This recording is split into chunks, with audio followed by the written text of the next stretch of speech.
Welcome back to my channel. हम लोगों ने लास्ट लेक्चर में बीम का इंट्रोडक्शन देखा कि बीम क्या है, प्लास्टिक, कॉम्पैक्ट, सेमी कॉम्पैक्ट और सिलेंडर डिज़ाइन क्या है बीम की, तो ये सब देखा हम लोगों ने। अब ये चीज़ मैं लास्ट लेक्चर में बताना भूल गया था, तो कुछ एग्जांपल्स हैं कि प्लास्टिक डिज़ाइन कब होता है।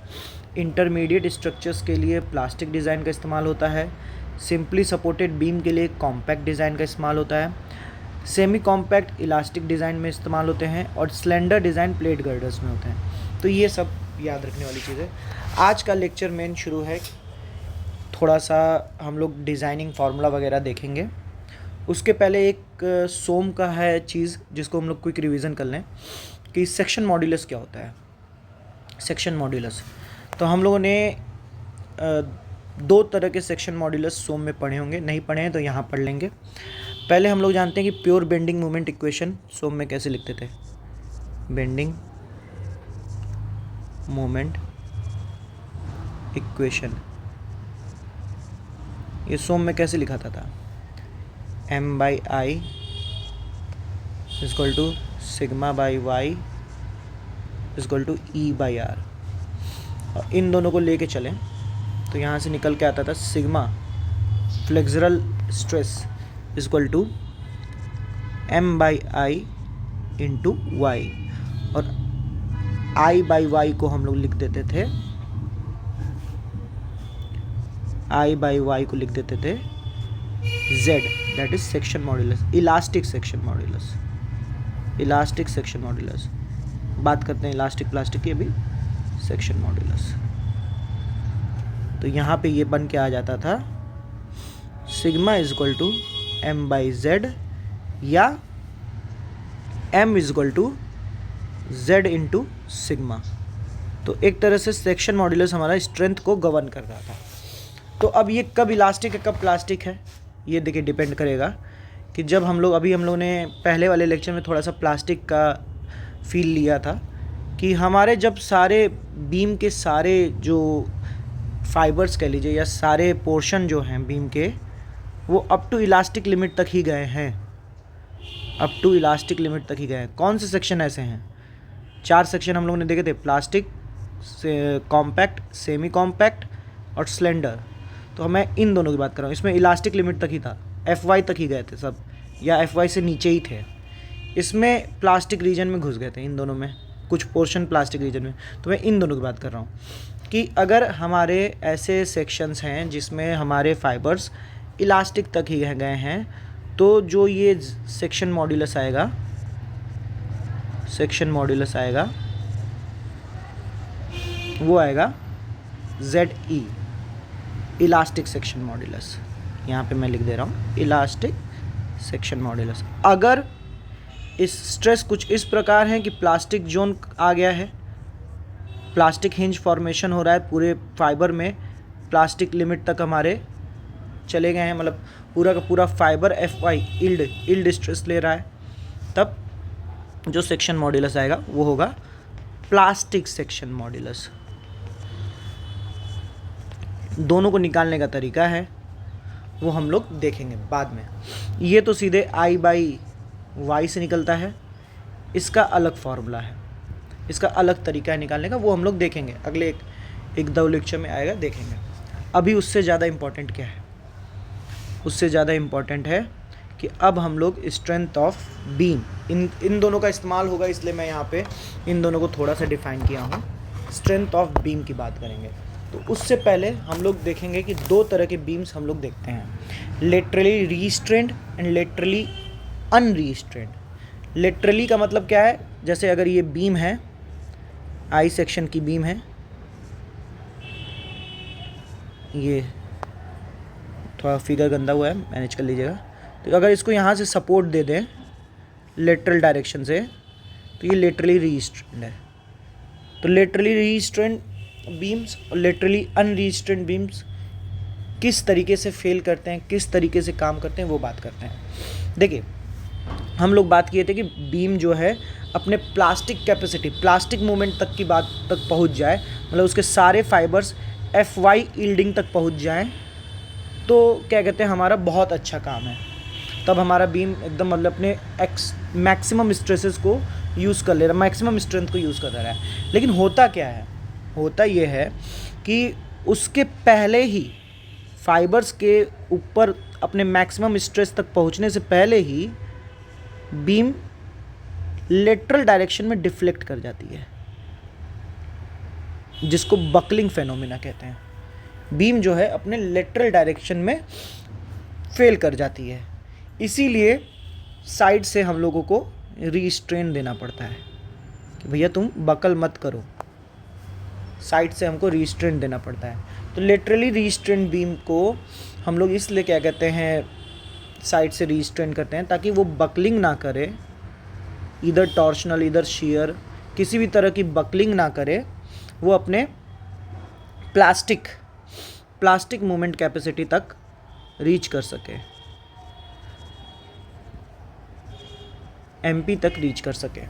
ठीक है, अगर अनलेटरली रीस्ट्रेन नहीं होगा तो क्या होगा, तब तो बकल कर जाएगा। तो laterally restrain beam, laterally unrestrain beam किस तरीके से फेल करता है, क्वेश्चन ये पूछता है कि लेटरली अनरीस्ट्रेन बीम किस तरीके से फेल करता है। तो ये अपने प्लास्टिक मूवमेंट तक नहीं पहुंचता है। तो ये कैसे बीम कर जाए, ये फेल कर जाएगा लेटरल टॉर्शनल बकलिंग की वजह से फेल कर जाएगा, या लोकल बकलिंग की वजह से फेल कर जाएगा। कोई पार्ट इसका बकल कर जाए, लोकल बकलिंग की वजह से फेल कर जाएगा, लोकल बकलिंग। और बकलिंग अधिकतर कहाँ होती है, हम लोगों ने कंप्रेशन मेंबर में देखा होगा, टेंशन मेंबर में बकलिंग नहीं हो रही थी, कंप्रेशन मेंबर में बकलिंग हो रही थी। तो हम लोग ये कह सकते हैं कि बीम की लोडिंग की वजह से, फिर से गंदा सा फिगर एक, बीम की लोडिंग की वजह से न्यूट्रल एक्सिस के अबाउट एक पोर्शन हमारा कंप्रेशन में होता है, एक पोर्शन हमारा टेंशन में होता है। मान लेते हैं ये ऊपर वाला पोर्शन हमारा कंप्रेशन में, नीचे वाला पोर्शन टेंशन में। तो बकलिंग कहाँ होगी, बकलिंग हमेशा ऊपर होगी। तो हमारा जो प्रोन होता है वो फ्लेंज होता है बकल के लिए, फ्लेंज, वेब वो भी ऊपर वाला वेब। ठीक है, तो ये हमारे प्रोन होते हैं बकल के लिए, मतलब इनके अंदर सबसे ज़्यादा क्या कहते हैं बकलिंग की टेंडेंसी है। तो वही, या तो लोकल बकलिंग हो सकता है, local buckling of flange, local buckling of web ना, ये कि फ्लेंज आपका बकल कर जाए, या वेब के अंदर क्षमता नहीं थी, वेब बकल कर गया, तो कुछ भी हो सकता है। तो लेटरल अनरिस्ट्रेंड बीम बकलिंग की वजह से फेल होता है। मोटा मोटी ये जानना है हमको कि हमारे फुल प्लास्टिक मूवमेंट कैपेसिटी तक पहुंच ही नहीं पाता है ये। ठीक है, IS 800 का, स्टील का जो कोड है IS 800 का कंडीशन है कि अगर कोई मेंबर को हमें लेटरली अनसपोर्टेड या लेटरली सपोर्टेड के कैटेगरी में डालना है तो उसका भी एक कंडीशन है। ज़रूरी नहीं है कि आप यहाँ पे बस एक सपोर्ट लगा दिए तो लेटरली अनसपोर्टेड या सपोर्टेड हो गया। इसके कुछ कंडीशन है, जैसे क्या कि मेंबर को हम लोग, member will be treated as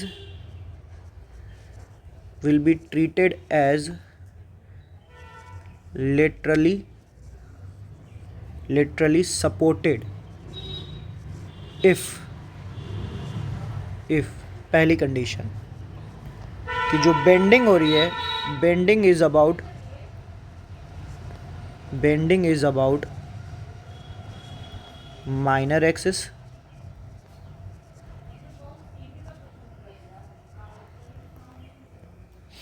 section is hollow. अगर हॉलो सेक्शन है तो दो तरह के, सेक्शन इज हॉलो और सॉलिड है तो केवल सॉलिड बार। और तीसरा non dimensional slenderness ratio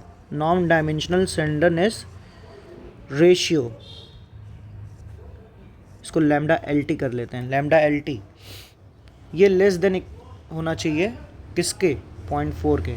non dimensional slenderness ratio होता क्या है, ये होता है ratio of under root of F Y upon F C R B, ये होता है। तो इन 3 कंडीशन से में से कोई भी अगर लागू हो रही है तो मेंबर हमारा लेटरली सपोर्टेड कहलाएगा। तीनों में से कुछ लागू नहीं हो रहा है तो अनसपोर्टेड कहलाएगा। तो ये बात हो गई यहाँ पे। अब हम लोग पहले देखेंगे flexural strength of laterally supported beam, जो कि मेन इसी को ज़्यादा पूछा जाता है, बाकी अनसपोर्टेड का ज़्यादा, फ्लेक्सुरली सपोर्टेड मतलब फ्लेक्सुरली रिस्ट्रेंट, अनसपोर्टेड वाले का ज़्यादा पूछा नहीं जाता है। तो इसके बारे में हम लोग अब पढ़ते हैं।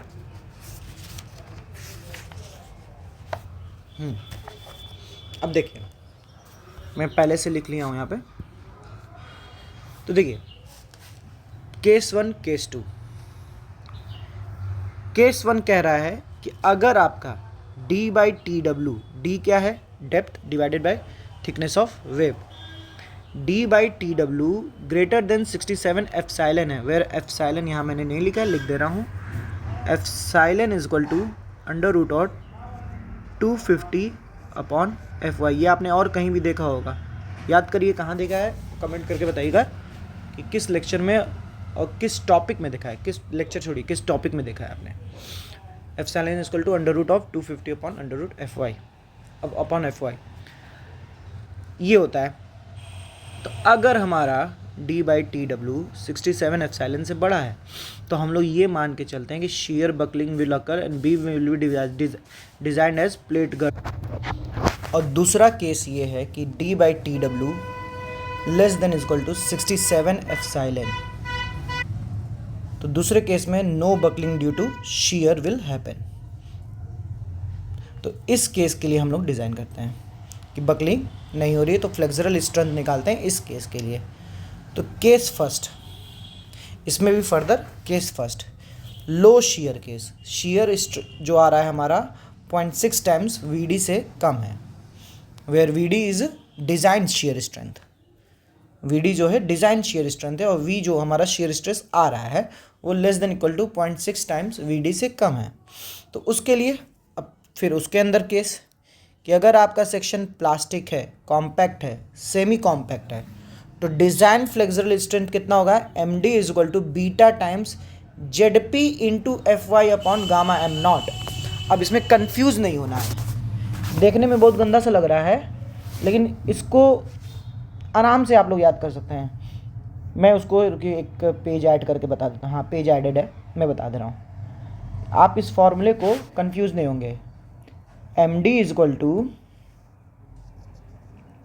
क्या लिखा है, बीटा एक कांस्टेंट है, to Z P F Y upon gamma M naught, ये हमारा फॉर्मूला है।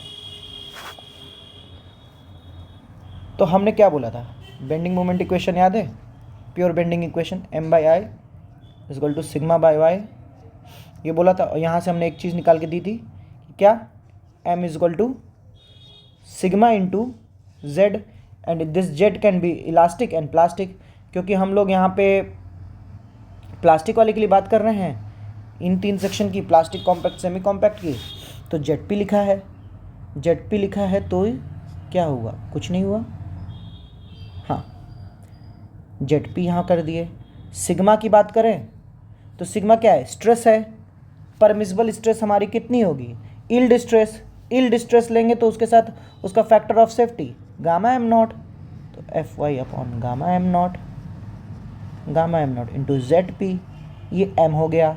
साथ में एक्स्ट्रा एक फैक्टर ऑफ सेफ्टी के लिए हम लोगों ने बीटा ले लिया, तो यही बस हमारा वो है, यही हमारा क्या कहते हैं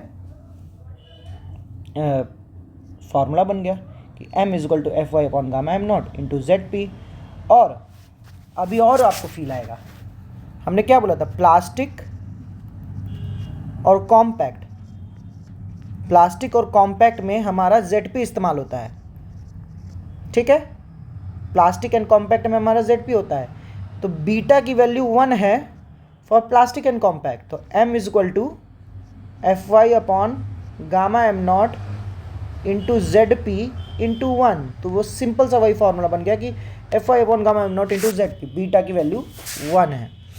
लेकिन सेमी कॉम्पैक्ट में मैंने क्या बोला था, सेमी कॉम्पैक्ट में मुझे आप लोग याद करिए, मैंने शायद ऊपर ही अभी कहीं बोला है कि सेमी कॉम्पैक्ट में, हाँ सेमी कॉम्पैक्ट, ये सेमी कॉम्पैक्ट एंड सिलेंडर के लिए यील्ड में हमने बात की थी कि यहाँ पे बोला था मैंने कि यील्ड में, अब वीडियो पीछे करके देख लीजिएगा, ठीक है।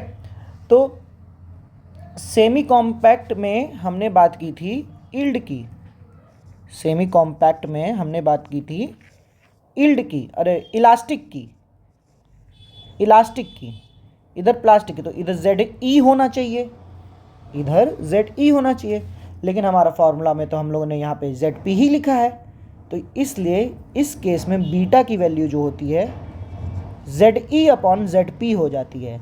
तो अब रखिए फॉर्मूला में रखिए, m is equal to Fy upon gamma M naught into ZP, beta की value ZE upon ZP, ZE upon ZP, ZP गया, फॉर्मूला क्या बन के आ जाएगा, Fy upon gamma M naught into ZE।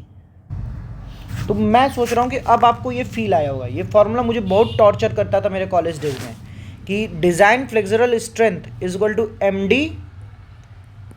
Is equal to beta into ZP upon Fy into Fy upon gamma M naught. तो where ZP तो एक section modulus है, इंटू ये स्ट्रेस हो गया, तो सेक्शन मॉड्यूलस इंटू स्ट्रेस, ये हमारा फ्लेक्सुरल स्ट्रेंथ आ रहा है, जो कि हम लोग बेसिक सोम में पढ़ते हैं। बीटा एक फैक्टर ऐड किया था हमने, जिसकी वैल्यू प्लास्टिक और कॉम्पैक्ट के लिए 1 है और सेमी कॉम्पैक्ट के लिए ZE अपॉन ZP है, तो सेमी कॉम्पैक्ट के लिए ZE अपॉन ZP रखेंगे तो वो हमारा इलास्टिक वाला बन जाएगा। फिर अब कोड कुछ कहता है, ये तो हमारा लोड की वजह से आएगा, लोडिंग की वजह से आएगा, ठीक है। फिर हमारा कुछ कोड कहता है कि भाई, सॉरी ये लोडिंग की वजह से नहीं, डिज़ाइन स्लेंडरनेस स्ट्रेंथ है। अब हमारा कुछ कोड कहता है कि भाई ये जो MD की वैल्यू हमारी आई है, ये सिंपली सपोर्टेड बीम और कैंटिलीवर बीम के लिए, अगेन मैं बोल रहा हूँ, दोहरा रहा हूँ, सिंपली सपोर्टेड बीम और कैंटिलीवर बीम के लिए कुछ वैल्यू उससे कम ही होनी चाहिए। क्या, for simply supported beam it should be less than 1.2 ZE into Fy upon gamma M not. Again यहाँ पे भी कंफ्यूज नहीं होना है, Fy upon gamma M not sigma की वैल्यू है और ये ZE है और इंटू 1.2, तो ये इससे कम होना चाहिए सिंपली सपोर्टेड बीम के लिए, और कैंटिलीवर बीम के लिए 1.5 ZE into Fy upon gamma M naught. तो ये एक कंडीशन दे दी गई, कुछ खास बात नहीं, ठीक। बाकी सिलेंडर सेक्शन के लिए, सिलेंडर सेक्शन के लिए ये 3 तो हो गया था, plastic compact semi compact. Cylinder section के लिए एकदम इजी कि MD is equal to ZEE into Fy, where ZEE क्या है, इफेक्टिव सेक्शन मॉड्यूलस। इफेक्टिव का मतलब क्या है, इफेक्टिव का मतलब ये सिलेंडर में क्या था, सिलेंडर में कुछ ये था कि क्या कहते हैं, कुछ सेक्शन जो हैं यील्ड तक भी नहीं पहुंच पाए हैं, तो जितने यील्ड तक नहीं पहुंचे उनको निगलेक्ट करी, तो जो बचा हुआ है उनका सेक्शन मॉड्यूलस, और उनका section modulus is called effective slenderness ratio. तो ये ZEE हो गया, सिलेंडर सेक्शन हो गया। तो होप, मुझे लग रहा है कि आपको ये केस, फर्स्ट लो शियर केस वाला आप लोग को समझ में आया होगा कि मैं यहाँ क्या कहना चाह रहा हूँ, ठीक है। एक बार सबके लिए फिर दोहरा दूँ, रहने दीजिए, आप दोबारा देख लीजिएगा वीडियो, पॉज फिर रिपीट करके देख लीजिएगा, ठीक है। अच्छा चलिए दोहरा देता हूँ। क्या बात हुई थी कि फ्लेक्सुरल स्ट्रेंथ की बात कर रहे हैं। फ्लेक्सुरल स्ट्रेंथ मतलब बेंडिंग मोमेंट कैपेसिटी, एक तरह से बेंडिंग मोमेंट कैपेसिटी अगर RCC से कंपेयर करें तो।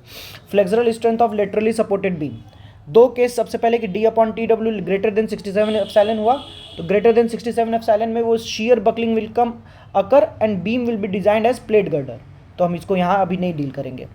D/TW less than equal to 67 epsilon हुआ तो no buckling due to shear, तो no buckling due to shear में हम लोग फ्लेक्सर के लिए डिज़ाइन करेंगे।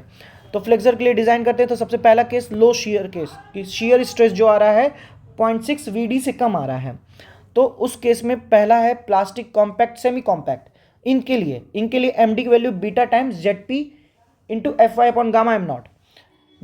बीटा की value 1 for plastic and compact section, Z E upon Z P for semi compact section.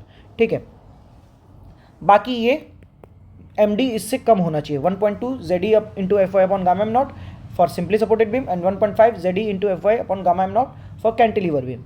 Slender section के लिए बात किया गया तो ये आया Z E into F Y, where Z E is effective section modulus. Effective section modulus का मतलब ये है कि जो बचा हुआ पोर्शन है, जो इलास्टिक लिमिट तक अपना यील्ड कर रहा है, that is effective section modulus. तो ये हो गया केस फर्स्ट, लो शेयर केस। अब केस सेकेंड की बात करते हैं। केस सेकेंड भी इजी है, high shear case, that is V greater than 0.6 VD, मतलब जो शेयर फोर्स आ रहा है वो 0.6 VD से ज़्यादा आ रहा है। अब इसमें देखिए पहला है प्लास्टिक एंड कॉम्पैक्ट सेक्शन। अब देखिए इसमें प्लास्टिक एंड कॉम्पैक्ट सेक्शन में देखिए क्या है। अब यहाँ पे हम लोग फ्लेक्सरल स्ट्रेंथ को MdV से रिप्रेजेंट करेंगे, ना कि MD, MdV से। अब है क्या, इसमें से हम लोग जो शेयर की वजह से जो फ्लेक्सरल स्ट्रेंथ आ रही है, शेयर की वजह से उसको हटा रहे हैं। शेयर की वजह से जो फ्लेक्सर चीज़ आ रही है उसको हटा रहे हैं। ये जो पूरा फैक्टर एक तरह से शेयर की वजह से है।